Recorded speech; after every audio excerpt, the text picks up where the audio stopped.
hal yang total ini. Yang pertama adalah kekuatan konvensi, yang kedua inovasi, dan ketiga tapi bukan korupsi, tadi perasaan masyarakat. Bapak Wali Kota yang saya hormati, pagi tadi saya diminta oleh RRI menyampaikan sebuah wacana, sebuah pendapat. Apa pendapatnya dari pagi? Saya sampaikan di mungkinkah Kota Losmawe itu bebas dari korupsi? Sebagai kepala desa negeri, saya bisa menjawab mungkin. Kenapa tidak? Namun saya berdiri di depan wali kota dan jajaran pemerintah Kota Losmawe. Jawabnya bukan mungkin, tapi bisa. Bisakah kita menjawab bisa, Pak Wali Kota? Bisakah Kota Losmawe bebas dari korupsi? Bisakah kita menjawab bisa? Kalau bisa, saya berharap yang terhormat Pak Wali Kota dan jajaran berdiri kita menyatakan kita bisa bebas dari korupsi. Mohon izin berdiri semua. Saya agak sedikit minta waktu. Ikuti kata-kata saya ini, kata-kata saya. Kota Losmawe bisa bebas korupsi. Itu saja. 1, 2, 3. Kota Losmawe bisa bebas dari korupsi. Terima kasih Pak Wali Kota. Silakan duduk kembali. Pertama pencegahan dengan melakukan upaya-upaya memberikan kesadaran kepada masyarakat.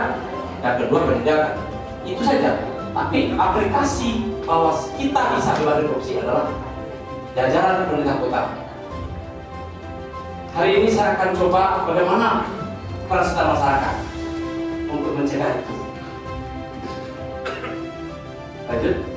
Nah, bahwa manajemen, kalau Bapak Ibu sekarang benar dan paham banget. Sistem manajemen yang benar itu adalah harus ada planningnya. Hari ini kita akan melakukan perencanaan yang benar. Bagaimana membangun kota yang benar ketika maju. Kemudian bagaimana mengorganisasikannya sehingga apa perencanaan itu benar-benar dilaksanakan. Yang ketiga, bagaimana kita mengaktualisasikannya. Yang keempat, setelah kita rencanakan, setelah kita organisasi, setelah kita laksanakan, yang paling penting adalah bagaimana kita mengontrolnya. Kontrolnya inspektorat, ya, itu salah satu. Tapi yang paling penting bukan hanya itu, tapi semua lini diupayakan untuk melakukan kontrol. Salah satunya adalah kontrol masyarakat. Kita laksanakan yang baik, kekuasaan yang benar, dan kepercayaan yang diamanahkan itu dilaksanakan benar, kita bisa bebas seperti yang telah kita canangkan barusan. Menyalahgunakan kekuasaan yang dipercayakan baik di sektor publik maupun sektor swasta. Jadi korupsi itu tidak hanya di sektor pemerintah, tapi sektor swasta juga bisa. Kemudian untuk keuntungan pribadi, bukan keuntungan pribadi hanya diri kita, tapi juga teman kita, saudara kita, sejawat kita, keluarga kita. Lanjut. Nah, kemudian ada hal-hal yang sangat menggelitik yang sering terjadi, pungli. Nah, ini juga bagian dari tindak pidana korupsi. Artinya apa? Kalau tidak diberi sesuatu pekerjaan, kita lontarkan. Apa yang jadi tugas dibiarkan saja, apa yang jadi tanggung jawab dibiarkan. Itu pungutan liar. Perbuatan dilakukan oleh seorang atau pegawai atau pejabat negara dengan cara meminta pembayaran sejumlah uang yang tidak sesuai dengan atau tidak berdasarkan peraturan. Ada pungli. Apa ada pungli? Apakah masih ada pungli? Masih. Penyalahgunaan kewenangan ditetapkan kewenangan seseorang dapat melakukan pelanggaran disiplin atau hukum yang melakukan pembunuhan. Faktornya apa? Karena mentalnya, karena karakternya, karena kelakuannya yang tidak bisa mengontrol dirinya. Sedangkan ada faktor ekonomi. Kalau lah, saya ini pengalaman saya waktu menjemput rapor anak SD. Nah ini, kalau orang tua kan biasanya dipanggil ke dia. Kalau ke sekolah itu dipanggil orang tua. Kemudian sampai di sekolah para orang tua dipanggil, diceritakan bagaimana anaknya. Itu satu. Nah, kemudian kalau kita mau selesai, ada ditaruh di bawah nama. Oleh jadi pengusaha, dia dapat handle. Pak, kalau dapat dari kepala dinas ini 10 miliar.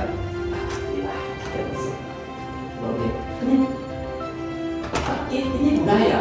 Nah kalau dibudayakan, nah waktu itu saya setiap sampai saya nampak, saya kumpul dengan para guru-guru, jangan dibudayakan. Karena nanti anak-anak berpikir, harus diberi. Nah budaya itu yang sering terjadi di timur, budaya ucapan terima kasih. Nah mudah-mudahan karena ini merupakan bagian dari penyalahgunaan ya, mudah-mudahan di Kota Rumah ini ada, mungkin yang ada itu tempat saya di Jakarta waktu saya sekolah di sini tidak ada. Kemudian adanya terbatas sumber manusia, lemahnya kontrol, lemahnya kontrol. Salah satu biasanya atasan membiarkan saja anak buah mengurus surat-surat dan sebagainya, sehingga masyarakat terbengkalai. Tidak ada SOP yang jelas, bikin surat izin perusahaan, SIU misalnya, harus selesai dalam sekian hari. Nah kalau sudah ada SOP begitu, kalau tidak selesai, maka akan ada sanksi dari atasan ke bawahnya. Nah kalau itu tidak dilakukan, SOP tidak jelas, nah ini bisa kemungkinan entah berapa hari saatnya surat-surat ini. Nah kalau ini cepat, pakai jalur tikus, mempersertakan masyarakat, salah satu bagian sosial institusi. Masyarakat ini harus dipicu untuk melakukan kontrol pada jalan-jalan pemerintahan. Kemudian menumbuh peran serta masyarakat untuk memberantas korupsi. Bagaimana? Kenapa? Tadi saya diwawancarai, mungkin kan bagaimana tidak saya melakukan upaya pencegahan dan penindakan? Padahal tidak saya jumlahnya berapa? Yang bergerak di bidang penanganan tindak korupsi kasih satu desa saja. Jajaran di Polres khususnya, berapa orang sih penyidik tindak pidana korupsi? Banyak. Apa upaya yang kita lakukan? Kita minta orang masyarakat bantu kan. Masyarakat itu bukannya orang-orang di luar, bapak dan ibu sekalian yang ada di sini masyarakat. Kita minta bapak dan ibu lah yang mengontrol kota masing-masing, mengontrol jalannya pembangunan masing-masing supaya benar. Nanti yang melaksanakan pekerjaan itu lakukan. Jangan dibiarkan kepada hanya impronya mencari. Ini anggaran kita ini berapa sih? Hak masyarakat juga memberikan informasi adanya. Nah, masyarakat mencari. Nah, masyarakat akan bisa tanya, Pak Kepala Bapeda, anggaran yang dikelontorkan tahun ini berapa sih? Untuk apa sih? Boleh masyarakat. Kalau kita tidak beri, nah ini terbuka informasi publik. Ada pidananya dong kalau tidak beri. Lanjut. Kemudian hak untuk memperoleh pelayanan dan mencari. Jadi ketika masyarakat itu ingin tahu anggaran itu digunakan berapa, digunakan untuk apa, dan sejauh mana realisasinya, masyarakat boleh mencari, memperoleh, memberi informasi adanya dugaan. Kalau ada dugaannya, dia kan tanya, ini anggarannya 10.000 untuk beli A, sudah dibeli kan? Boleh masyarakat boleh tanya. Lanjut. Hak menyampaikan saran dan pendapat serta bertanggung jawab kepada penegak. Nah, ini juga harus menjadi perhatian dari masyarakat. Jangan hanya melaporkan dugaan aparat melakukan tindak pidana, namun fitnah. Jangan sampai karena sakit hati kepada pimpinan, sakit hati kepada jajaran, mau dilaporkan aneh kepada penegak hukum. Yang kampusnya penegak hukumnya, ketika diperiksa kemudian tidak ada, nah dibilang pula penegak hukumnya kong kali kong. Ini udah dikasih nih Kajari, ini udah dikasih nih Pak Kapolres. Kenapa? Karena lapor itu tidak didukung data. Karena lapor itu sudah finalis kan. Jadi harus bertanggung jawab oleh masyarakat itu. Kemudian hak untuk memperoleh jawaban. Setelah mencari, masyarakat juga harus bisa mendapat jawaban dari semua instansi. Jawabannya harus benar tertulis. Tidak perlu diberikan secara tertulis. Nah kemudian waktu 30 hari yang dijawab, untuk masyarakat hanya 30 hari dijawab. Kalau tidak ada sanksi, bisa sanksi pidana. Kemudian masyarakat itu juga diberikan hak untuk memperoleh perlindungan. Ketika dia mencari, kemudian kita memberikan informasi, dia juga bisa diberi perlindungan sanksi LPSK.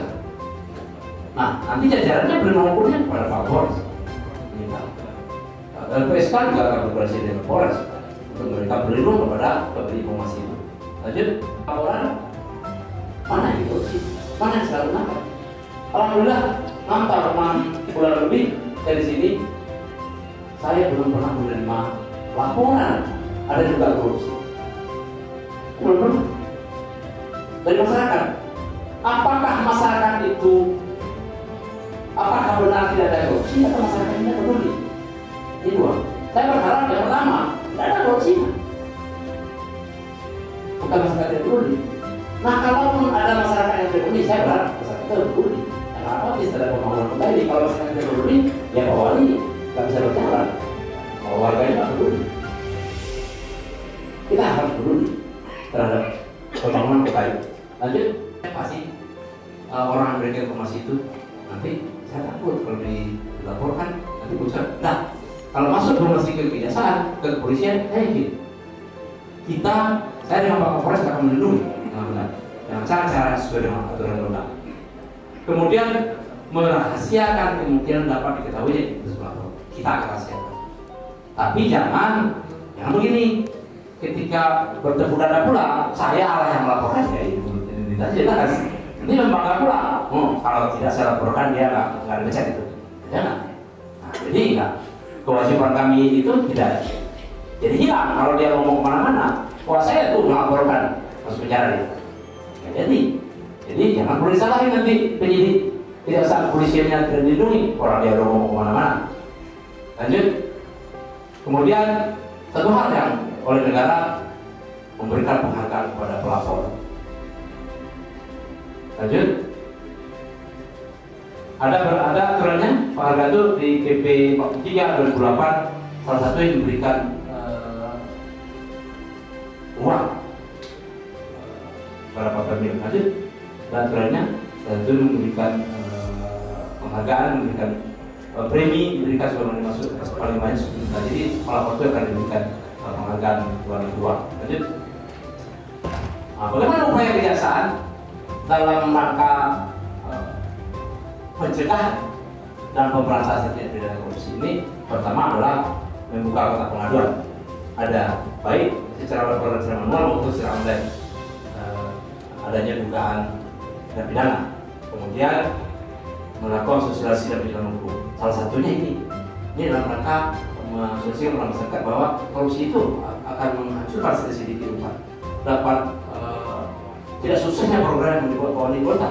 Wali kota sudah mencanangkan tahun sekian kalau semuanya maju, tahun sekian maju. Nah, kalau kita tidak dukung program wali kota, ya kita mau jadi apa? Kota harus mau ini. Jangan dibiarkan Pak Wali Kota berjalan dengan sendiri. Harus didukung oleh jajaran pemerintah kota, harus didukung oleh masyarakatnya secara luas. Jangan hanya masyarakat peduli sedikit saja, masyarakat peduli korupsi dan sebagainya, tapi semuanya peduli, semua masyarakat.